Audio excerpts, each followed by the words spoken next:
Hello guys and welcome back to my channel सिर्फ आयस। दोस्तों, challenges to internal security of India की series में आप सभी का बहुत बहुत स्वागत है। आज मैं आपके लिए लेकर आई हूँ इसका चैप्टर 8 जिसका नाम है ऑर्गेनाइज क्राइम का पार्ट 2। पार्ट 1 आपने पहले कंप्लीट कर लिया था। इस लेक्चर के अंदर हम इसका पार्ट 2 करेंगे। आइए शुरू करने से पहले चैनल जरूर सब्सक्राइब कर लीजिए। दोस्तों, पार्ट 1 के अंदर हम काफी सारे लिंकेजेस को तो ऑलरेडी पढ़ चुके थे, जिसमें हमने दाऊद इब्राहिम के बारे में आपको आखिरी में बताया था जब हम link between terrorism and organise crime को पढ़ रहे थे in the rest of the India. अब हम पढ़ेंगे link between terrorism and money laundering.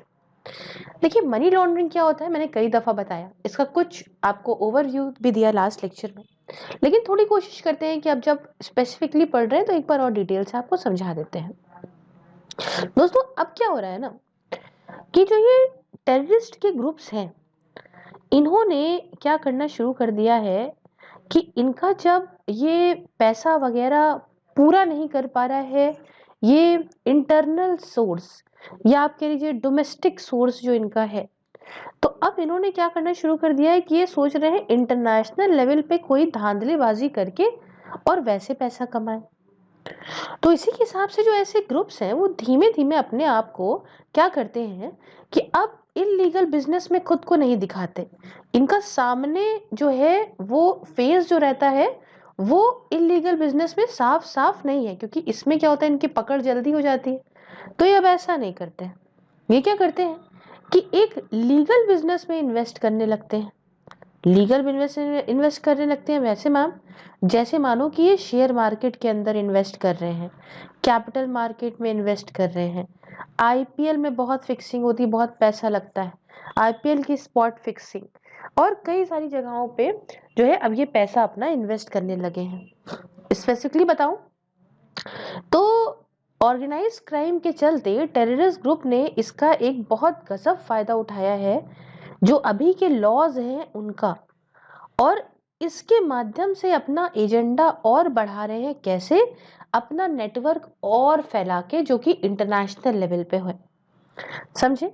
देखिए पता तो है नहीं किसने क्या किया क्या नहीं किया। जिसने भी किया ये क्रिमिनल ऑफेंस नहीं होगा ज्यादातर कंट्रीज में, अगर फंड्स को कमाया जा रहा है, जनरेट करा जा रहा है किसी बिजनेस के माध्यम से, या फिर फंड्स को इकट्ठा करा जा रहा है चैरिटीज के माध्यम से, डोनेशन हो रहा है इन सब के माध्यम से, तो ये तो कोई इलीगल चीज है नहीं ज्यादातर कंट्रीज में इस चीज को करना। और ये जो डर्टी मनी है, जो गंदा पैसा है, इसका एक भारी मात्रा में जो आता है ना, ये आता है नारकोटिक कैटल जैसे आपकी स्मगलिंग नेटवर्क वगैरह से आता है। बट होता क्या है? होता ये है कि जो ये लॉ इन्फोर्समेंट एजेंसीज हैं, ये काफी मुश्किल पाती हैं, डिफिकल्ट पाती हैं इस चीज को कि ये कैसे पता लगाएं क्लीन क्लीन मनी को। क्लीन क्लीन मनी क्या होता है भाई?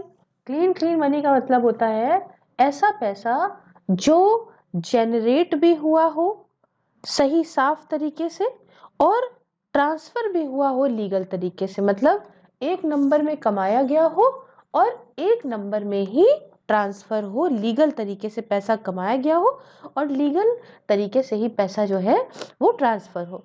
तो ये पता नहीं लगा पाती इस क्लीन क्लीन मनी को as compare to dirty clean money. अरे मैम, ये डर्टी क्लीन मनी क्या होता है भाई? देखो, डर्टी क्लीन मनी का मतलब ये कि मनी जो बेस सोर्स है, जो जनरेट हुआ, वो तो क्रिमिनल ऑपरेशन से हुआ, गंदे तरीके से हुआ, लेकिन इसको ऐसा लॉन्डर्ड करा। मनी लॉन्ड्रिंग में, ये लॉन्ड्रिंग का मतलब समझते हैं क्या होता है? जब आप कपड़े देते हैं धुलने के लिए लॉन्ड्री में, तो गंदे कपड़े देते हैं ना, और निकलते कैसे वहां से आते हैं? तो साफ आते हैं। हाँ, तो इसीलिए उसको भी नाम दिया है मनी लॉन्ड्रिंग, कि पैसा गंदा था, इसे समझ लो लॉन्ड्री में भेज दिया तो एक नंबर वाइट मनी बन के निकला, तो बड़ा मुश्किल हो जाता है एजेंसीज के लिए पता लगाना कि भाई कौन सा ऐसा पैसा है जो क्लीन क्लीन है, मतलब सही जगह से जनरेट हुआ है और सही जगह ट्रांसफर हो रहा है, सही सब चीजें हैं लीगल तरीके से, और कौन सा ऐसा पैसा है जो गंदा पैसा है, जो क्रिमिनल तरीके से जो है वो क्रिमिनल ऑपरेशन से जो है वो जनरेट हुआ है लेकिन लॉन्डर्ड हो गया है, वाइट मनी बन गया है। तो जो एक क्लीन क्लीन मनी की बात हमने करी ना, इसमें अगर मैं आपको बताऊं तो इसके अंदर जो होता है वो होता है कुछ लेजिटिमेसी, है ना, कुछ लीगल चीजें, उसके अंदर कोई भी इलीगल हुक्स नहीं अटैच होते हैं, समझे। और सरकार कुछ इम्पोर्टेंट सोर्सेस को यहाँ पे एलोकेट करती है ताकि क्या हो, ताकि इस मनी लॉन्ड्रिंग से लड़ा जा सके दोस्तों।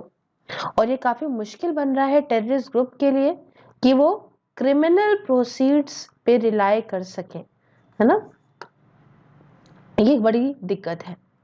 अब यहाँ पे देखिए, सरकार तो अपना काम करती करती है कि किसी तरह से जो है इन पैसों को रोका जा सके।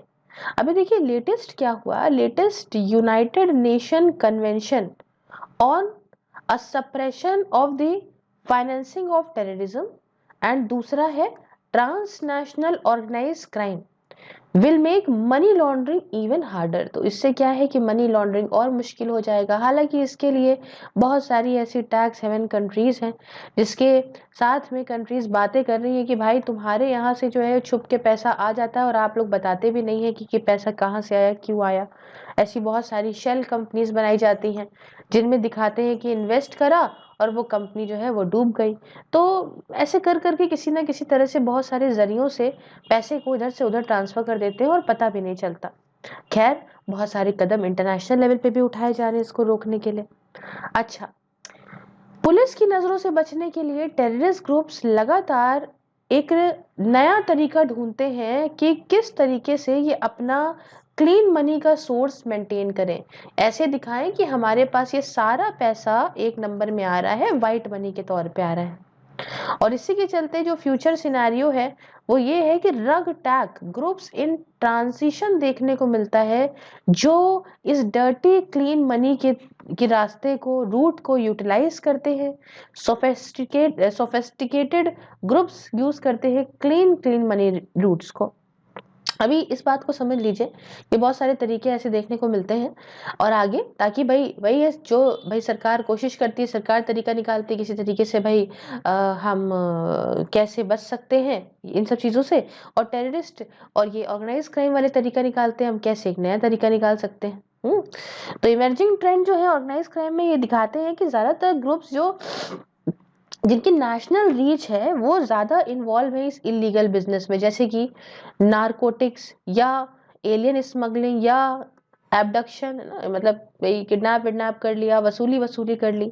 वही जगह दूसरी तरफ एक भारी मात्रा में एक मेजर ग्रुप्स जो है with a goal reach our involve in legitimate, है ना, एक कुछ लोग हैं जो लीगल ये या कॉसी लेजिटिमेट, है ना, बिजनेस में इन्वॉल्व है, जैसे मैन्युफैक्चर कर रहे हैं या सीडी या वीडियो पायरेसी कर रहे हैं, एक्सेट्रा एक्सेट्रा। तो ये भी तो है, तो गलत ही काम, ठीक है। तो ये कोई एक बात। तो अब नेक्स्ट अगर हम बात करें तो हम बात करेंगे link between terrorism and drug trafficking को। देखो भाई, हर गलत काम के साथ गलत काम वाले का संबंध तो बड़ा अच्छा होता है, और हमारा देश तो ऐसी जगह आता है जहाँ पे अगल बगल पड़ोसी में ही ऐसा काम चल रहा है जिससे हमारे देश को खतरा है। जैसे कि दो बहुत फेमस चीजें आपने सुनी होंगी, एक को कहते हैं गोल्डन क्रेसेंट और एक को कहते हैं गोल्डन ट्रायंगल। मैम ये क्या है? देखिए बहुत सारे दोस्तों को हमारे पता भी होगा, लेकिन आइए समझाते हैं आपको। दोस्तों गोल्डन क्रेसेंट के अंदर इलाका आता है अफगानिस्तान का, इसके साथ ईरान का और इसके साथ पाकिस्तान का। वही जगह गोल्डन ट्रायंगल में जो है जो देश आते हैं वो आते हैं म्यांमार, इसके साथ जो है आपका लाओस और इसके साथ थाईलैंड। तो ये दोनों ही ये मतलब ये 6 देश आप देखिए, ये दोनों इलाके अगर आप देखिए, चाहे गोल्डन क्रेसेंट हो या ट्रायंगल हो, दोनों ही हमारे पड़ोस में पड़े। और यहीं से हो के सब ये जो है ड्रग्स वगैरह, नारकोटिक्स वगैरह जो है, इसका कल्टीवेशन होता है और एशिया पैसिफिक रीजन में पूरा यहीं से ही हो के जाता है और ज़्यादातर इन इलाकों से होता हुआ ये यूरोप में और नॉर्थ अमेरिका के हिस्सों में हो के जाता है। तो भैया सीधी बात है कि कैसे बैर करा जाए, इसमें कंजम्पशन यहाँ पे इन इलाकों में बढ़ना इस रीजन के अंदर, वो भी रीजनल इनसिक्योरिटी को और बढ़ाता है। क्यों? बिकॉज ऑफ द टेररिस्ट और ये जो क्रिमिनल है, इनके साथ जो नेक्सस बनता है, जो ये हाथ मिलाते हैं, जो तालमेल बन जाता है। कैसे? अब देखिए, जो ऑर्गेनाइज क्राइम के ग्रुप होते हैं, ये सारे कंट्रोल करते हैं किस तरह से नारकोटिक्स को डिस्ट्रीब्यूट करना है। और बहुत सारे टेररिस्ट हो या गुरिल्ला ग्रुप्स हो, ये उन इलाकों को, उन टेरिटरीज को कंट्रोल करते हैं जहां पे नारकोटिक्स का कल्टीवेशन होता है या रिफाइनिंग होती है। अब तो पूरे अफगानिस्तान में कब्जा हो गया तालिबान का, नहीं तो तालिबान का जो कंट्रोल था वो उन पार्ट्स में था अफगानिस्तान के जहाँ पे हीरोइन को प्रोड्यूस किया जाता था। और ये क्या करते थे, ये कल्टीवेटर्स पे टैक्स लगाते थे, है ना। साथ में ट्रांसपोर्टर्स जो ओपीएम के थे, है ना, इनके पे भी टैक्स लगाते थे। इसके अलावा भाई जो खतरा होता है नारकोटिक्स की वजह से किसी इंसान की हेल्थ को, इकोनॉमी को, लॉ एंड ऑर्डर को, है ना, तो ये तो खतरा भी इनके डिस्ट्रीब्यूशन के साथ और ज्यादा बढ़ने लगता है ऐसे इलाकों में। अब देखिए, नारकोटिक्स ट्रैफिकिंग की बात करें तो ये एक मेजर सोर्स है जिससे टेररिस्ट को काफी पैसा मिलता है और ऑर्गेनाइज क्राइम नेटवर्क को भी, खासकर उन लोगों का इसमें बढ़िया फायदा होता है जो जिनकी जो रीच है, जिनकी जो पहुंच है, वो दो स्टेट्स के, दो कंट्रीज के बीच में है। अगर हम बात यहाँ पे इन आर्म्ड एथनिक ग्रुप्स की करें जो म्यांमार में ऑपरेट करते हैं, ये सब क्या करते हैं, ये कंट्रोल करते हैं नारकोटिक्स का फ्लो जो म्यांमार से होके जाता है। इसके अलावा आर्म्ड इस्लामिक ग्रुप्स जो है वो टैक्स लगाते हैं, कंट्रोल करते हैं ऑर्गेनाइज क्राइम नेटवर्क्स को, जो प्रॉपर रेगुलेट करते हैं ये फ्लो जो नारकोटिक्स का है अफगानिस्तान से होके गुजरता है। इसके अलावा ऑर्गेनाइज क्राइम ऑलरेडी बहुत ज़्यादा हमें फार ईस्ट में देखने को मिला है, साउथ ईस्ट एशिया में देखने को मिला है। तो ये बहुत ज़्यादा तेज़ी से बढ़ा है कुछ सिटीज़ में साउथ एशिया की मिड 1990s से। ऑर्गेनाइज क्राइम के नेटवर्क जापान के अंदर, हांगकांग के अंदर, चाइना के अंदर ये भी बहुत तेज़ी में अपने पैरों को जमा चुके हैं, खासकर वेस्ट में भी। साउथ एशिया में देखा जाए तो बहुत तेज़ी में मार्केट इकोनॉमी में फैले हैं। तो अब इससे क्या होता है, इससे ये ऑर्गेनाइज क्राइम और अपनी जड़ें और मजबूत बनाता है और फैलता है। हाँ, तो जहाँ पे बुरे काम है वहां पे तो और ज्यादा दिक्कत है ही है ना।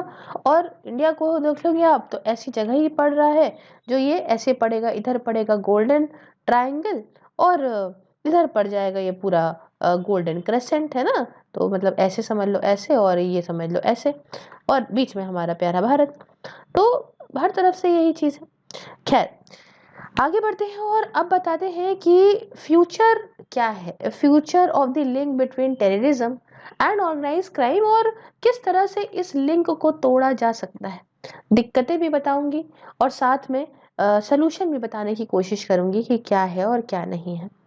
देखिए, स्टेट स्पॉन्सर जो है टेररिज्म का, मतलब मैंने बताया था कि जब दूसरी कंट्री कोई, जैसे मान लीजिए पाकिस्तान पैसा डायरेक्टली वहां की सरकार प्रोवाइड करा रही है टेररिज्म को बढ़ाने के लिए जम्मू कश्मीर में, तो अगर मान लीजिए ये इसमें कमी देखने को मिलती है, loss of state sponsored for terrorism, तो टेररिस्ट ग्रुप को क्या जरूरत पड़ती है, फिर वहां से पैसा नहीं आता तो ये और कोई और तरीका ढूंढते हैं अपने आप को पैसा कमा, मतलब फाइनेंस करवाने के लिए। और ये पैसा इनको फिर मिलता है जब ये आर्म्स को, ड्रग्स की ट्रैफिकिंग करते हैं। तो नियर फ्यूचर में जो टेररिस्ट की डिपेंडेंस है इस ऑर्गेनाइज क्राइम के ऊपर अपनी फाइनेंशियल नीड को पूरा करने के लिए या अपने ऑर्गेनाइजेशन को सरवाइव कराने के लिए, ये और ज्यादा बढ़ेगी। और स्ट्रक्चरली जो टेररिस्ट ग्रुप है वो क्या करेंगे, वो अपने आप को इस ऑर्गेनाइज क्राइम ग्रुप में और ज्यादा बढ़ाएंगे ताकि पैसा वहां से आए, है ना। अब टेररिस्ट ग्रुप के पास पैसा कैसे आए, तो उसके लिए वो नई नई अपॉर्चुनिटीज, नए नए तरीके ढूंढते रहते हैं। और क्योंकि भैया फाइनेंशियल जो कि अपॉर्चुनिटीज जो अवेलेबल हैं उन पे डिपेंडेंस इनकी, चाहे वो सोर्सेज हो या तरीके हो किस तरह से इनको रेवेन्यू को जनरेट करना है, ये सब अलग अलग होती है हर जगह पे। अब देखिए, स्टेट स्पॉन्सर मतलब जो दूसरे देश की सरकारें जब डायरेक्टली अब नहीं स्पॉन्सर कर रही हैं भैया उससे, क्योंकि अब होता क्या है ना, एफएटीएफ की लिस्ट में आप आ सकते हो, ग्रे ब्लैक की लिस्ट में आ सकते हो, बहुत दिक्कतें हो सकती हैं, तो टूरिस्ट नहीं आता, बहुत सारी प्रॉब्लम होती हैं। तो इसलिए इस जो स्टेट स्पॉन्सर टेररिज्म है वो बहुत कम होता चला आ रहा है। ये भैया अपने आप को फंसा लेंगे तो बड़ा इज्जत घट जाएगी।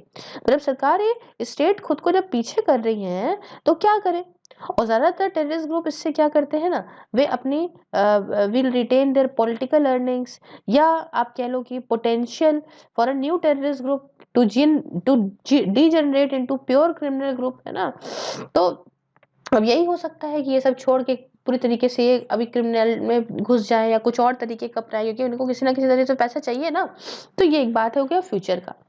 तो अगर टेररिज्म से, इंटरनेशनल टेररिज्म से लड़ना है तो स्टेट रिस्पांस तो होना होगा। सबसे पहले स्टेट को देखना होगा कि जो तालमेल टेररिस्ट ग्रुप्स के बीच और ऑर्गेनाइज क्राइम के बीच में बन रहे हैं इन्हें तोड़ना है। मेन रिस्पांस क्या दिया जा सकता है इन खतरों को लेके या एग्जिस्टिंग या इमर्जिंग थ्रेट्स को लेके? वो पहला तो ये आप कर सकते हो कि एक अच्छा मिलिट्री या इंटेलिजेंस एक्सपर्टीज हो। देखो, अगर आपके पास खबर होगी कहाँ से क्या हो रहा है, तो ये टेररिस्ट ग्रुप जो है इनकी कोई भी जो मंशा है उसे पूरी करने में आप रोक सकते हो। और कैसे कर सकते हो? आप उन जो है इंडिविजुअल्स को पनिशमेंट प्रोवाइड करो, ठीक है, जो पकड़े जाए, सख्त से सख्त सजा दो, बट परमिट करो ग्रुप्स को जो that have perpetrated violence to exit is highly counterproductive, ठीक है।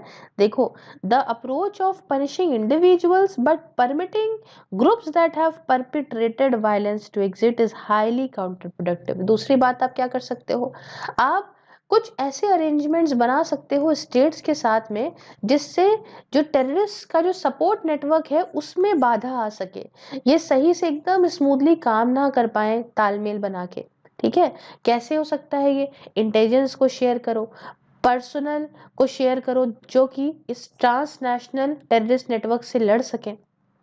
तीसरी बात ये हो सकती है कि टेररिस्ट ग्रुप जो है वो इफेक्टिवली सिर्फ तभी आप दबा सकते हो जो शुरुआत की स्टेज में, अर्ली स्टेज में, कहते नहीं है कि शुरुआत में ही बुरी चीजों को, शुरुआत में ही बच्चा गलत काम करके आए थप्पड़ मार दो तो चीजें बदल सकती हैं, ठीक है ना। और अगर अच्छे से नहीं लड़ पाता है, फेलियर होता है लेजिटिमेटली या एथिकली, खासकर अगेंस्ट एंड एथनिकली या रीजनली एम्पावर्ड ग्रुप्स के, तो इससे क्या होता है ना, इससे ये हो सकता है कि एक भेदभाव हो या वायलेंस हो जाए जो टेररिस्ट के फेवर में हो, ठीक है। कहते हैं ना, पहली बार अगर छोड़ दोगे तो हो सकता है बाद में कुछ दूसरा रूप लेके सामने आ जाए जो टेररिस्ट को जो है वो जो है सपोर्ट मिल जाए, सिंपैथी मिल जाए। तो इसलिए शुरुआत में ही सब दबा दो। वक्त के साथ ज्यादा कन्फ्लिक्ट इकट्ठा होते हैं, ठीक है, और इससे सब्सटेंशियल पॉपुलर सपोर्ट उनको और मिलने लगता है। तो अगर आपने शुरुआत में कर दिया तो सब आपकी साइड होंगे, आपको होगा सपोर्ट, इनके पास होगी कमजोरी। तो ऐसे अगर मान लीजिए लेट होती है, कुछ होता है, तो ऐसे इंस्टेंसेस में political solution over military solution, इसे सब जो है कंसिडर करना चाहिए। तीसरी बात कि मतलब चौथी बात कि आप क्या करो, रीजनल ऑटोनॉमी दो, थोड़ी आज़ादी दो या पावर को शेयर करो रीजनल बेसिस पे, ताकि ये लोग भी रीजन वाइज अपने हिसाब से अपनी प्रॉब्लम को सरल समझ के एक अच्छी स्ट्रैटेजी बना सके, ठीक है। और but it primarily in the formative phase of a conflict, शुरुआत में ही हो जाए। प्रोसेस में आपको इस पूरे प्रोसेस को गौर से सुपरवाइज करना है, खासकर इम्प्लीमेंट करते टाइम, ठीक है। उसके बाद यहाँ पे हो गया छठी बात कि पॉलिटिको मिलिट्री अप्रोच जो हो वो इन्वॉल्व हो, ताकि ये जो ग्रुप है इसे पॉलिटिकली एकदम अलग करा जाए, ताकि इनको सपोर्ट ना मिले, ना रिक्रूट कर सके अपने पॉलिटिकल एजेंडा के माध्यम से नए नए लोगों को, कि इन लोगों को अपने साथ ना मिला सके, ठीक है। और साथ में लिंक जो इनके फॉरेन ग्रुप से हैं, स्टेट स्पॉन्सर्स या डायस्पोरा सपोर्ट जो है, इन सब से कॉन्फिडेंस मिलता है लड़ने का। तो ट्रांसनेशनल नेटवर्क्स ऐसे ग्रुप्स को और ज्यादा रेजिलियंट बनाते हैं, तो उनको ये सपोर्ट ना मिल पाए। स्ट्रिक्ट लॉज हो जैसे कि अब तो ये रिपील हो गया, लेकिन टाडा का था, एमसीओ सीए का था, गैंगस्टर एक्ट लगता था पहले, है ना। इनको इम्प्लीमेंट करा जाए इस तरह के लॉज को, अभी ऐसे अभी है यूएपीए है, हाँ, तो ताकि ऐसे ऑर्गेनाइज क्राइम से लड़ा जा सके।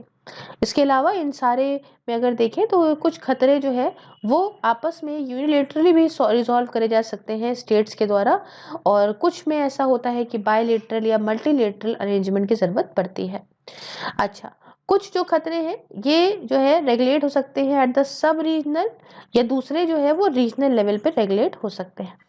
कुछ जो थ्रेड्स हैं वो नए हैं या कुछ पुराने भी हैं, but have assumed a renewed dimension, इसलिए एक नए इंस्टीट्यूशंस जो हैं वो कैपेबल हैं मल्टी प्रोंग्ड रिस्पॉन्स देने में, और ये काफी जरूरी है ना, कि जो आगे आने वाले जो खतरे हैं उनको रोकने को लेके। ठीक है, आइए अब आगे बढ़ा जाए, और आगे बढ़ के हम बात करेंगे UN convention against transnational organise crime and the protocols के बारे में। अब ये पता नहीं है यहाँ पे क्यों नहीं दिखा रहा है। अच्छा, एक एक टॉपिक यहाँ पे शायद मिस हो रहा है। हाँ चलिए हम एक बार लिख देते हैं फिर भी। इस मनी लॉन्ड्रिंग के पहले एक टॉपिक आता है, वो है, नाम है उसका यूएन कन्वेंशन अगेंस्ट, कहीं पे एक स्लाइड लिखी हुई थी, पता नहीं ये स्लाइड कहाँ चली गई। अगेंस्ट, हालांकि आपकी किताब में दिया हुआ है, then to I am writing, against transnational organised crime and the protocol. ठीक है, आइए समझाती हूँ उसको थोड़ा समय। इसे शॉर्ट फॉर्म में कहेंगे UNTOC। ये गार्जियन है United Nation convention against transnational organise crime का, या आप इसको ऑर्गेनाइज क्राइम कन्वेंशन भी कह सकते हैं, और 3 प्रोटोकॉल्स का, that is trafficking in persons, smuggling of migrants और ट्रैफिकिंग ऑफ फायर आर्म्स का। ठीक है, जो इसे सप्लीमेंट करते हैं। ये एक लौता इंटरनेशनल कन्वेंशन है जो ऑर्गेनाइज क्राइम के साथ डील करता है, इस बात को याद रखिएगा। ठीक है, अच्छा, ये रिप्रेजेंट करता है इंटरनेशनल कम्युनिटी के कमिटमेंट को कि हम सब मिलके ट्रांसनेशनल ऑर्गेनाइज क्राइम से लड़ते हैं, और इसमें यूनाइटेड नेशन का रोल जो इस कमिटमेंट को सपोर्ट करता है। अब देखिए, इस कन्वेंशन को अडॉप्ट किया गया था at the 50 session of the general assembly of the United Nations, और ये कब किया गया था, सन 2000 में, 2000 में, एंड इसकी एंट्री जो फोर्स में आई वो आई 2003 में। ये भी एक हिस्टोरिक कमिटमेंट था बाय द इंटरनेशनल कम्युनिटी इस ऑर्गेनाइज क्राइम से लड़ने को लेकर। दोस्तों, ऑर्गेनाइज क्राइम कन्वेंशन ये स्टेट्स को ऑफर करता है ना, जो भी स्टेट्स इस सब की पार्टी, इस कन्वेंशन की पार्टी हैं, इन सबको ऑफर करता है कि आप एक ऐसा फ्रेमवर्क बनाइए जिससे हम लड़ सकते हैं, प्रिवेंट कर सकते हैं ऑर्गेनाइज क्राइम को, और हम सब एक साथ कोऑपरेट करके इस काम को करेंगे। ये सारी जो स्टेट्स इसके अंदर हैं, ये कमिटमेंट लेती हैं कि हम एक ऐसा क्रिमिनल ऑफेंस जो है इसको करेंगे अगर कोई व्यक्ति या ग्रुप ऑर्गेनाइज क्राइम के अंदर पार्टिसिपेट करता है, मनी लॉन्ड्रिंग के अंदर पार्टिसिपेट करता है, या किसी भी ऐसे इलीगल तरीके से करप्शन या किसी न्याय में, जस्टिस में ऑब्स्ट्रक्शन या रुकावट बनता है इनके नेशनल लेजिस्लेशन। ठीक है, अगर कोई स्टेट UNTOC की पार्टी बनती है तो इनके पास एक नए फ्रेमवर्क का एक्सेस होता है, म्यूचुअल लीगल असिस्टेंस का, एज वेल एज ऐसा प्लेटफॉर्म जिससे लॉ इन्फोर्समेंट कोऑपरेशन और मजबूत होता है। और स्टेट्स ने ये भी कमिट करा है कि हम ट्रेनिंग को, टेक्निकल असिस्टेंस को और ज़्यादा बढ़ाएंगे ताकि हम कैपेसिटी इस नेशनल अथॉरिटी की और मजबूत बना सकें टू एड्रेस ऑर्गेनाइज्ड क्राइम। ये बात क्लियर हो गई। आइए थोड़ा आगे बढ़ते हैं, और अब मनी लॉन्ड्रिंग के बारे में आपको डिटेल से समझाते हैं। देखिए दोस्तों, ये जो प्रोसेस है ना, ऐसा दिखाना, मनी लॉन्ड्रिंग, मैंने अभी बताया कि मनी को ऐसा दिखाना कि ये है पैसा कमाया गया किसी गंदे सोर्स से, जैसे कोई सीरियस क्राइम हो, जैसे ड्रग ट्रैफिकिंग हो या टेररिस्ट एक्टिविटी से, और ऐसा दिखाएंगे कि अरे ये तो एकदम लेजिटिमेट सोर्स से आया है, लीगल तरीके से आया है। इसी को बोलते हैं मनी लॉन्ड्रिंग। इस डर्टी मनी को क्लीन मनी की तरह दिखाने को ही कहते हैं मनी लॉन्ड्रिंग। अब देखिए, मनी लॉन्ड्रिंग एक काफी क्रूशियल स्टेप है इस ड्रग ट्रैफिकिंग की सक्सेस में और टेररिस्ट एक्टिविटीज की सक्सेस में। यही होता है ना, पैसा कहीं से कमाया, लीगल दिखा दिया। तो जो एक कनेक्शन है ना इस मनी लॉन्ड्रिंग का और टेररिज्म का, ये और कॉम्प्लेक्स है, बट इसका एक बहुत इंपॉर्टेंट रोल है टेररिस्ट ऑर्गेनाइजेशंस जो आज तक चले आ रहे हैं इनके पीछे। ज्यादातर लोग जो फाइनेंशियली सपोर्ट करते हैं इन टेररिस्ट ऑर्गेनाइजेशन को, ठीक है, वो सिंपली एक पर्सनल चेक नहीं साइन करके दे देते कि ये लोग इतना पैसा और जाओ और जाके जो है कहीं बम फोड़ देना, ऐसा नहीं करते हैं ये, है ना। ये न जाने कितने तरीकों से घुमा फिरा के पैसा देते हैं टेररिस्ट को, जो मेन स्ट्रीम में आता है वो फिर धीमे कितने किस रास्ते से होके इन टेररिस्ट के पास आता है। दूसरी तरफ टेररिस्ट कोई क्रेडिट कार्ड नहीं यूज करते हैं, ना ही कोई चेक यूज कर सकते हैं कि भैया गए और हमने क्रेडिट कार्ड स्वैप करा के कोई आर्म्स खरीद लिए, वेपन्स खरीद ली, प्लेन टिकट खरीद ली या कुछ भी कर लिया, ऐसा कुछ नहीं ये लोग करते, है ना। ये बल्कि इसके लिए एक प्रॉपर प्लॉट बनाते, कौन क्या लेगा, देखा नहीं है पासपोर्ट पे भी ये ट्रैवल कर रहे हैं तो नाम पता कैसे अजीबो गरीब वेशभूषा बना रखी है, सब काम हो रहा है 2 नंबर में। उसके बाद ये मनी को लॉन्डर इसलिए करते हैं ताकि अथॉरिटीज पता नहीं लगा पाए, ट्रेस न कर पाए इनको भी और इनके लाए हुए पैसे को भी और जो अटैक इन्होंने प्लान करा है उसको भी, ठीक है। ये जो अगर मनी लॉन्ड्रिंग के प्रोसेस में बीच में रुकावट बन गए आप तो बहुत अच्छा होगा, इनको जो फंडिंग मिल रही है वो कट हो जाएगी और जो रिसोर्सेज इनके और बढ़ रहे हैं इन टेररिस्ट ग्रुप के ये भी रुक जाएंगे। आइए बेसिक मनी लॉन्ड्रिंग प्रोसेस यहाँ पे 3 स्टेप में समझाती हूँ। पहला स्टेप होता है प्लेसमेंट का। क्या है ये चीज, थोड़ा समझाते हैं दोस्तों। इस स्टेज पे जो लॉन्डर है वो डर्टी मनी को डालता है, अब गौर से समझिएगा, डर्टी मनी को डालता है ऐसे लेजिटिमेट मतलब लीगल फाइनेंशियल इंस्टीट्यूशन के अंदर डालेगा गंदे पैसे को। अब ये कैसे डाल सकता है, ये कैश भी दे सकता है या बैंक डिपॉजिट भी कर सकता है। ये सबसे रिस्की है। इस स्टेज पे पकड़ लिए गए पैसा कहाँ से आया है तो फिर सब रुकावट हो जाएगी। ये सबसे रिस्की स्टेज होती है लॉन्ड्रिंग प्रोसेस की। क्यों? क्योंकि भारी मात्रा में जो कैश होता है ये शक पैदा करता है और बैंक हो सकता है कि भाई हाई वैल्यू ट्रांजैक्शन की रिपोर्टिंग कर दें। तो सबसे बड़ी बात है कि जब कैश को किसी तरह से बैंक के अंदर डालना, ठीक है। आइए दूसरा प्रोसेस आता है लेयरिंग का। Sorry I am having cold. हाँ, तो लेयरिंग का अब थोड़ा सा यहाँ पे क्लियर समझा दूं ज्यादा बेटर रहेगा। पहला बताया मैंने, दूसरा प्रोसेस है आपका लेयरिंग का। अब ये लेयरिंग में क्या हो रहा है भैया, इसके अंदर इस पैसे को अब अलग अलग फाइनेंशियल ट्रांजैक्शन के थ्रू अलग अलग जगह भेजते हैं। क्यों? ताकि इसका फॉर्म चेंज हो जाए और काफी मुश्किल हो जाए इसको फॉलो करना। अरे वाह मैम, ये क्या बात कर रही हैं, देखो पहले तो बैंक में डाल दिया, लेकिन अगर एक से दूसरे ही ट्रांजैक्शन में ही एक ही दूसरे अकाउंट में डालते रहेंगे तो फिर तो शक पैदा हो जाएगा ना, इसलिए अलग अलग फॉर्म में इसको चेंज करते हैं। लेयरिंग के अंदर बहुत कुछ आता है, हो सकता है बैंक टू बैंक ट्रांसफर करा जाए, वायर ट्रांसफर मतलब एक कंट्री से दूसरे कंट्री में डाल दिया जाए, ठीक है ना, अलग अलग नेम से अलग अलग नेम की कंट्रीज में डाल दिया जाए अलग अलग, ठीक है। तो डिपॉजिट और विड्रॉल कॉन्टिन्यूसली हुआ करता है, लगाया निकाला, फिर किसी में लगाया, फिर कहीं में निकाला, फिर किसी में लगाया, फिर किसी में निकाला, ठीक है। तो मनी इतनी अकाउंटों में अलग अलग चला गया कि बड़ा ट्रेस करना मुश्किल हो गया और उसके साथ अलग अलग कंट्री में जा रहा है तो मनी की करेंसी भी चेंज हो रही है, ठीक है ना। या भाई इसी ही प्रोसेस में लेने के बाद कुछ बहुत महंगे महंगे आइटम खरीद लिए, जैसे बोट खरीद ली, घर खरीद लिया, कार खरीद ली, डायमंड खरीद लिए, ताकि इसका फॉर्म हार्ड कैश से चेंज हो जाए इस मनी का फॉर्म, ठीक है। सबसे ज्यादा कॉम्प्लेक्स स्टेप है ये किसी भी मनी लॉन्ड्रिंग स्कीम का। और ये इसमें क्या होता है कि ये ओरिजिनल जो डर्टी मनी है एज काफी हार्ड हो जाएगा अब उसको ट्रेस करना। यहाँ पे तो कैश था, अब यहाँ आते आते उसका फॉर्म पता नहीं क्या डायमंड बन गया, क्या खरीद लिया, समझ नहीं आएगा। तीसरा समझो, तीसरा आता है इंटीग्रेशन। समझते रहना क्या हो रहा है मनी लॉन्ड्रिंग के अंदर, है ना। फिर आया बात इंटीग्रेशन का।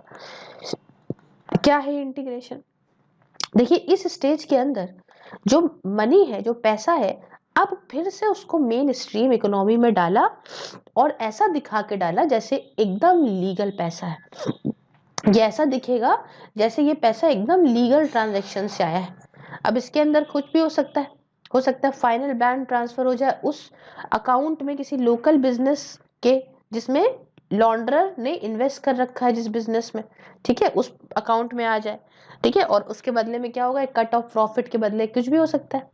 अब इस पॉइंट पे क्रिमिनल क्या कर सकता है, इस पैसे को यूज कर सकता है और इसमें वो पकड़ा भी नहीं जाएगा। काफी मुश्किल हो जाएगा लॉन्ड्रर के लिए ये इसको पकड़ना ड्यूरिंग द इंटीग्रेशन स्टेज, अगर कोई डॉक्यूमेंटेशन नहीं है किसी एजेंसी के पास इन पुरानी स्टेजेस का, तो यहाँ पे पकड़ना बड़ा मुश्किल हो जाता है। और चौथा आता है और बहुत इंपॉर्टेंट स्टेज है, वो है अपनी ये राउंड ट्रिपिंग की। लो भैया मैम, राउंड ट्रिपिंग क्या होता है? देखो भाई, एक नया और मेजर रूट जिसके माध्यम से मनी को लॉन्डर करा गया इंडिया के अंदर, वो है राउंड ट्रिपिंग के माध्यम से। अब राउंड ट्रिपिंग में क्या है, देखो इस प्रोसेस में जो ब्लैक मनी है जो जनरेट हुआ इंडिया के अंदर, उसको ट्रांसफर करते हैं, मालूम है कहाँ ट्रांसफर करते हैं? टैक्स हेवन कंट्रीज में। कहाँ ट्रांसफर करते हैं? टैक्स हेवन कंट्रीज में। टैक्स हेवन कंट्रीज वो सारी कंट्रीज हैं जो बहुत, जहाँ पे जो कॉरपोरेट लॉज होते हैं वो बहुत कमजोर होते हैं, वीक होते हैं, या फिर कोई ऐसे टैक्स रेट बहुत कम है या है ही नहीं, ऐसी कंट्रीज। अब यहाँ पे कंपनी को सेटअप किया जाता है, एक कंपनी को सेटअप कर दिया गया, कहाँ पे मालूम है? ऐसी ही टैक्स हेवन कंट्री के अंदर, ठीक है। अब सपोज करो ये एक कंट्री है, इस कंट्री के अंदर क्या करा कि एक कंपनी को सेटअप कर दिया, और इस कंपनी को जो सेटअप करा वो काले धन से किया, ब्लैक मनी से सेटअप करा, ठीक है। अब क्या हुआ कि अब इस ब्लैक मनी को ऐसे दिखाया जैसे ये व्हाइट मनी है, और इसे वापस से इंडिया में भेजा, क्या करके कि जैसे ये कंपनी इंडिया के अंदर इन्वेस्ट कर रही है, और ये देखो हमारे यहाँ क्या आया है, फॉरेन इन्वेस्टमेंट आया है भैया, फॉरेन इन्वेस्टमेंट। अब जो प्रॉफिट इस कंपनी के यही इन्वेस्टमेंट ने इंडिया में कमाए, ठीक है, इन्वेस्टमेंट के माध्यम से इसे वापस से टैक्स हेवन कंट्री में ले जाया गया, और कोई भी टैक्स इंडिया में नहीं पे किया गया, because of the double taxation. दो जगह थोड़ी देंगे, एक जगह तो दे ही रहे हैं ना, इससे पूरा टैक्स बचा लिया। ये इसलिए समझ गए ना, डबल टैक्सेशन अवॉइडेंस एग्रीमेंट है कि दो जगह टैक्स देने की कोई जरूरत नहीं है। अब यहाँ पे तो कोई टैक्स देना नहीं है, और यहाँ पे भी जो पैसा इन्वेस्ट करा उठा के ले गए यहाँ से। तो जो पैसा है मनी, जो तरीका है मनी लॉन्ड्रिंग का, ये ऐसे तरीके, ऐसे लूप होल्स पैदा करता है कैपिटल और स्टॉक मार्केट में, और इन्वेस्टमेंट करे जाते हैं P notes, that is promissory notes के माध्यम से। जर्नलिस्ट जो परन जॉय गुहा ठकुरता है, उन्होंने एक्सपोज किया था इस नए तरीके को मनी लॉन्ड्रिंग के, अपनी एक डॉक्यूमेंट्री में, नाम था a thin dividing rule, sorry a thin dividing line, है ना। मतलब है बड़ा सिंपल सा, लेकिन इसको समझिए, ये डॉक्यूमेंट्री बहुत कुछ नाम से ही अपने कहती है, थिंक डिवाइडिंग लाइन। खैर, तो आई होप आप मनी लॉन्ड्रिंग के तरीकों को समझ गए होंगे। तो अब आता है इफेक्ट्स, है ना। इफेक्ट्स की सबसे पहले बात आती है कि मनी लॉन्ड्रिंग क्या अफेक्ट करती है ना। बाकी सब तो अपनी जगह बातें हैं, ठीक है। देखो भाई, सीधी सीधी बात क्या है कि क्रिमिनल्स लॉन्डर करते हैं, मतलब ये समझो बहुत पैसा, करीब 500 बिलियन डॉलर से लेके 1 ट्रिलियन डॉलर तक वर्ल्ड वाइड में हर एक साल, एवरी ईयर। ये समझ रहे हैं कितनी न जाने कंट्रीज की इकोनॉमी से भी ज्यादा है। ग्लोबल इफेक्ट ये होता है इसका, सोशल इफेक्ट होता है, इकोनॉमिक होता है, सिक्योरिटी टर्म्स में होता है, इससे क्रिमिनल्स को कोई लेना देना नहीं। तो मैम किस तरह से होता है जरा बताइए। देखिए, अगर हम इसके सोशल इफेक्ट की बात करें तो कम थोड़ी है, सोशियो कल्चर लेवल पे, है ना। देखें तो ये अगर एक बार मनी लॉन्ड्रिंग सक्सेसफुली हो गई, ठीक है ना, तो बहुत गंदा होता है। इससे क्या होता है ना कि क्रिमिनल अपना काम करते रहते हैं। अब मनी लॉन्ड्रिंग हो रही है तो क्रिमिनल या टेररिस्ट एक्टिविटीज को फंडिंग मिल रही है, और इनका इलीगल काम चलता रहेगा। ये जो है लोगों को बर्बाद करने में पैसा लगाते रहेंगे, मतलब ज्यादा फ्रॉड करेंगे, ज्यादा जो है, ज्यादा जो कॉर्पोरेट एम्बेजलिंग होगी, मतलब कि ज्यादातर वर्कर्स अपनी पेंशन्स को खोएंगे, है ना। क्योंकि भाई क्या है, इस ऐसी कंपनी, ऐसी शेल कंपनी बना दी, अब ये कंपनी किसी काम की तो है नहीं, ऐसा दिखाया कि हमने इसमें इन्वेस्ट कर रखा है पैसा बाहर से, और अरे कंपनी चली गई लॉस में, ले कंपनी बंद कर दी और पैसा जो है वो खा गया, पैसा लॉन्डर हो गया। लेकिन यहाँ पे तुम ये समझो, जो लोग कंपनी में काम कर रहे हैं वो तो बेचारे बर्बाद हो जाएंगे ना, है ना। इसके साथ ड्रग ट्रैफिकिंग होती तो ड्रग्स और लोग लेने लगेंगे, है ना, ज्यादा ड्रग रिलेटेड क्राइम होने लगेंगे, लॉ इन्फोर्समेंट सोर्सेज जो है वो और ज्यादा stretch beyond their means and general loss होगा मोरल का, है ना। अब देखो लोग जो सच में लीगल बिजनेस कर रहे हैं, जो लॉ नहीं ब्रेक कर रहे हैं, उन पे भी शक जाएगा, ठीक है। और भाई जो भी प्रॉफिट वो बेचारे कमा रहे हैं उन पे भी शक जाएगा, वो भी प्रॉफिट कमाने में डरेंगे, भैया डरेंगे क्या, सरकार उनको देखेगी शक की नजरों से। तो सोशल इफेक्ट समझ गए आप। फिर आई बात इकोनॉमिक इफेक्ट की ना। इकोनॉमिक इफेक्ट क्या होता है मैडम? देखो इकोनॉमिक इफेक्ट में ये होगा कि ये और ज्यादा होंगे। ये क्या है कि डेवलपिंग कंट्रीज ऑफर, इनके ऊपर बहुत भारी बर्डन होता है आज की मॉडर्न जो मनी लॉन्ड्रिंग है उसका। क्यों? क्योंकि सरकार अभी भी एक ऐसा रेगुलेशन वहां पे लागू कर रही है जिससे ये जो नए नए तरीके हैं फाइनेंशियल सेक्टर को प्राइवेटाइज करने के, ये और गजब हो। और ऐसे टाइम पे झटका लगना, इससे पूरी पूरी इकोनॉमी को बहुत ज़्यादा झटका लगता है।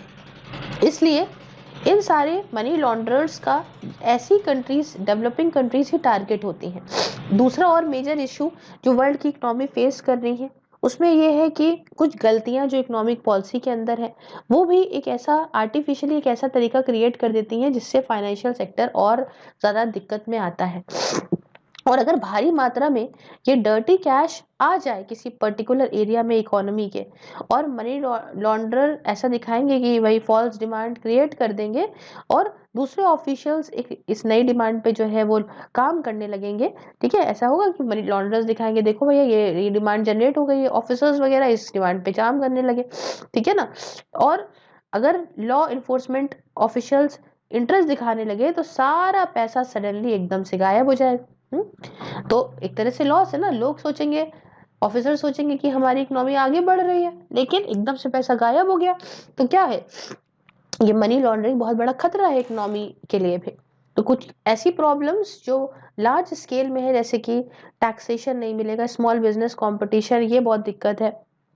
तो जानते हैं आप, जो लॉन्ड्रर का पैसा होता है मोस्टली ये अनटैक्स्ड होता है, मतलब बाकी सारा जो है अल्टीमेटली समझ लीजिए लॉस ही है टैक्स रेवेन्यू का। साथ में जो लेजिटिमेट जो लीगल स्मॉल बिजनेस है वो बेचारे इन बड़े बड़े मनी लॉन्ड्रिंग वालों के सामने जो है, ऐसे फेक बिजनेसेस के सामने, क्योंकि इनके पास इतना पैसा है तो ये स्टैंड ही नहीं कर पाएंगे, अफोर्ड नहीं कर पाएंगे, इतना सस्ता दामों में ये बेच देगा। भाई एक ने जो हार्ड अर्न मनी कमाया उसको कॉस्टिंग पड़ती है 1 रुपए की, तो वो 1.5 रुपए की बेच रहा है। लेकिन इनका पैसा क्या है, इनका तो इलीगल पैसा है, तो 0.5 में भी बेच देंगे तो इनको क्या दिक्कत है, ठीक है ना।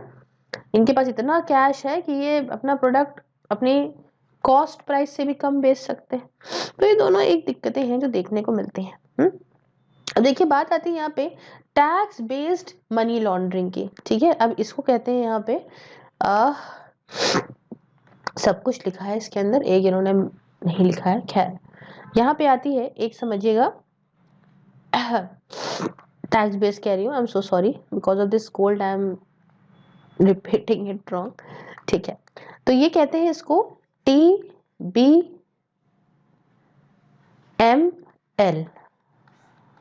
Okay. It is trade based money laundering. क्या है ये? देखिए financial action task force FATF ने डिफाइन करा है इस ट्रेड बेस्ड मनी लॉन्ड्रिंग को, एक ऐसा प्रोसेस जिससे यहाँ पे जो ये क्राइम या ऐसा कुछ है ये और बढ़ता है, जिसमें ये यूज करते हैं ट्रेड ट्रांजैक्शन का। ऐसे दिखाते हैं कि भैया कि लेजिटिमेट सब कुछ लीगल तरीके से हो रहा है ना। इलीगल पैसे को लीगल तरीके से दिखाते हैं। सिंपल टर्म में अगर बताऊं तो ट्रेड बेस्ड मनी लॉन्ड्रिंग ऐसा प्रोसेस है जिसमें ट्रांसफर किया जाता है या मूविंग मनी जो है, ट्रांसफरिंग या मूविंग मनी, ट्रांसफर करना या पैसे को इधर से उधर करना ट्रेड ट्रांजैक्शंस के माध्यम से। किसके माध्यम से? ट्रेड ट्रांजैक्शन के माध्यम से। अब ये कैसे कर सकते हैं? ये ऐसे कर सकते हैं कि गलत प्राइस दिखा दिया या गलत क्वांटिटी दिखा दी या गलत, या कह लो कि क्वालिटी गलत दिखा दी, इंपोर्ट के एक्सपोर्ट के। मैम थोड़ा सा डिटेल में बताइए तो समझ में आए, ठीक है। तो हम ये थोड़ा सा ट्रेड बेस्ड मनी लॉन्ड्रिंग को डिटेल में समझाते हैं तो समझ में आता है आपको। कुछ 4 तरीके हैं जिसके माध्यम से समझा दूंगी आपको। पहला है जिसे कहेंगे हम लोग ओवर इनवॉइसिंग। ये क्या है? देखो कुछ लोगों का दिमाग चल चुका होगा अभी तक कि ओवर इनवॉइसिंग क्या होता है। ओवर इनवॉइसिंग या अंडर इनवॉइसिंग। अब ये क्या है मैम? जब गुड्स एंड सर्विसेज की ओवर इनवॉइस, ये जो इनवॉइस का मतलब बिल्स जो होते हैं, या अंडर इनवॉइस की जितने की कीमत का है उससे कम के बिल बना दिए गुड्स एंड सर्विसेज के। समझो क्या होता है मनी लॉन्ड्रिंग। ओवर इनवॉइस या अंडर इनवॉइस के माध्यम से ये एक बहुत पुराना तरीका है जिससे फ्रॉडली ट्रांसफर वैल्यू करी जाती है अक्रॉस द बॉर्डर्स, और ये आम चीज आज भी है। ये ऐसा तरीका है जिसमें क्या होता है कि मानो गुड 5 रुपए का है, ठीक है, तो उसको 10 का दिखा दिया। हाँ, और 10 रुपए का है तो कहो उसको 2 का दिखा दिया, जिस भी हिसाब से पैसा इनको कम ज्यादा ट्रांसफर करना है। ओवर इनवॉइस की बात करें एक्सपोर्ट की, तो सबसे कॉमन है ट्रेस बेस उसमें टेक्निक में, जिसका यूज करते हैं मनी को मूव करने में। इसको थोड़ा समझाती हूँ मैं कैसे होता है क्या नहीं होता है, समझो। जैसे मानो यहाँ से यहाँ पे इस कंट्री में गुड भेजा गया, हाँ, और ऐसा दिखाया कि गुड की कीमत जो है, मानो ओरिजिनल कॉस्ट उस गुड्स की थी 50,000 रुपए, लेकिन ऐसा दिखाया कि ये जो बेचा गया है वो हमने बेचा है 50 लाख रुपए में, ठीक है। तो अब क्या हुआ, ओरिजिनल कॉस्ट 50,000 बेच दिया, दिखाया कि हमने 50 लाख में बेचा है, तो बाकी जो इतना पैसा था 49 लाख ना, समथिंग समथिंग समथिंग, तो ये पूरा पैसा देखो अब मनी लॉन्ड्रिंग इसकी हो भी गई, एक नंबर में ट्रांसफर भी हो गया और पकड़ा भी नहीं गया, क्योंकि दिखाया गया कि भैया हमने तो गुड्स बेचा है ना। तो दिखाता है कि मेन फोकस जो होता है ज्यादातर कस्टम एजेंसीज का वो यही होता है कि भैया देख समझ के चीजें मंगवानी है ना, और ये इंश्योर करना है कि जो भी ये ओवर इनवॉइस वगैरह ऐसा कुछ भी अगर लगता है तो आपको अच्छे से कस्टम ड्यूटी कलेक्ट कर लेनी है। तो भैया सरकार के पास कस्टम ड्यूटी तो आई जाएगी ना, लो पकड़ो बेटा, करते रहो जो कर रहे हो। दूसरा तरीका क्या होता है? दूसरा तरीका होता है multiple invoicing of goods and services. ये क्या चीज है मैम? है, दिमाग तो बहुत लोगों का चल गया होगा। मल्टीपल इनवॉइसिंग, देख रहे हो मनुष्य के पास दिमाग कितना है, ऑफ गुड्स एंड सर्विसेज। दूसरी टेक्निक ये है जो लॉन्डर करने के लिए फंड्स को काम आती है, उसमें होता है जब एक से ज्यादा इनवॉइस का यूज होता है फॉर ट्रेड ट्रांजेक्शन। अब क्या हुआ, वही सेम गुड्स हैं, वही सेम सर्विसेज हैं, लेकिन उनका जो बिल बना, जो इनका इनवॉइस बना, वो एक से ज्यादा बना। मनी लॉन्ड्रर या टेररिस्ट फाइनेंसर जो होता है ये जस्टिफाई कर पाता है कि हमने देखो एक नहीं, ये सेम गुड्स एक ही बार गया, लेकिन उसके बिल 4-5 बार गए, और ये दिखा दिया उसने कि हमने तो देखो सेम शिपमेंट का 4-5 बार पेमेंट किया है, ठीक है। अब इसमें जो ओवर इनवॉइसिंग या अंडर इनवॉइसिंग, इसके विपरीत ये यहाँ पे समझने वाली बात है कि यहाँ पे कोई जरूरत ही नहीं होती है एक्सपोर्टर को या इंपोर्टर को कि वो रिप्रेजेंट करे, किसी प्राइस के साथ खेले, कुछ नहीं उसको करना है। इसके अंदर क्या करेगा, बस एक, जैसे मान लो कि 1 लाख रुपए का बिल बन रहा था, तो कोई बात नहीं, वैसे 5-7 बिल बना देगा और ऐसे दिखा देगा कि मैंने 5-7 बार पेमेंट किया है। अच्छा, तीसरा तरीका क्या है? तीसरा तरीका है ओवर शिपमेंट। ये क्या होता है भैया? ओवर शिपमेंट या फिर अंडर शिपमेंट। अब भाई ये क्या है, ओवर शिपमेंट या under shipment of goods and services? देखिए, अब एक्सपोर्ट या एक्सपोर्ट प्राइसेस को और थोड़ा मैनिपुलेट करने के लिए मनी लॉन्डर क्या करता है, दिखाता है ओवर या अंडर, दिखाता है क्वांटिटी को गुड्स की।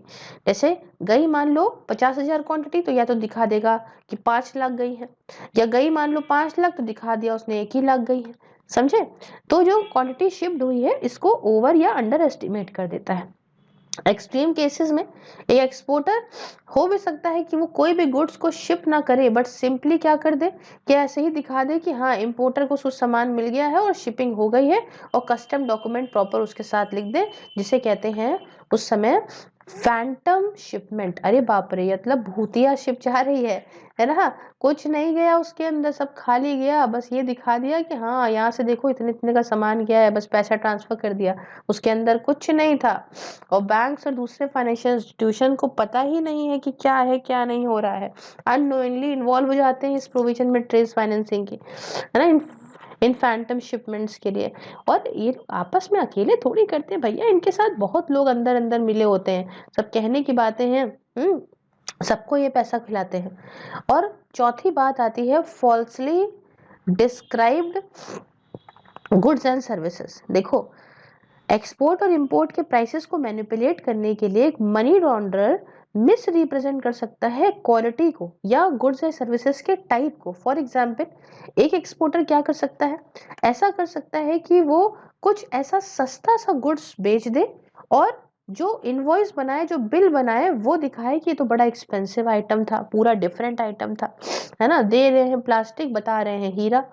तो इससे क्या होता है ना कि ये भी छुपा के काम हो जाता है, कस्टम डॉक्यूमेंट्स वगैरह जैसे भी इसको एक्चुअली जो शिप हो रहे हैं वो डॉक्यूमेंट बना अलग और गया सामान कुछ अलग। तो जो फॉल्स डिस्क्रिप्शन का यूज होता है ना सर्विसेज के ट्रेड में, जैसे फाइनेंशियल एडवाइस में, है ना, कंसल्टिंग सर्विसेज में, मार्केट रिसर्च में, जनरली केसेस कुछ ओवर इन्वॉइसिंग के, अंडर इन्वॉइसिंग के प्राइमरली इस तरह से डिजाइन करे जाते हैं जिससे टैक्स में एडवांटेज मिलता है, फायदा मिलता है। लेकिन तो ऐसी चीजों को भी जो है वो कस्टम फ्रॉड माना जाता है ना। एज ऑल्सो मैनिफेस्टेशंस एज अब अभी पता है क्या है, अभी देखो तो कितनी सारी बॉलीवुड की अभिनेत्रियां भी ये सब चीजों में इन्वॉल्व मिली हैं। नेक्स्ट हम प्रिवेंशन ऑफ मनी लॉन्ड्रिंग पढ़ेंगे और लास्ट पार्ट होगा हमारा, जो हमारा पार्ट 3 होगा, तो उसमें ब्लैक मनी वगैरह को भी करेंगे। फिलहाल तो इतना ही रखते हैं। कैसा लगा आपको लेक्चर, आप मुझे कमेंट बॉक्स में बताइए। हाँ, थोड़ा सा मटेरियल कम था लेकिन एक्सप्लेनेशन मैंने पूरा करने की कोशिश करी। अच्छा लगा तो do like share and subscribe. मिलते हैं जल्दी नेक्स्ट वीडियो में। जय हिंद, जय भारत।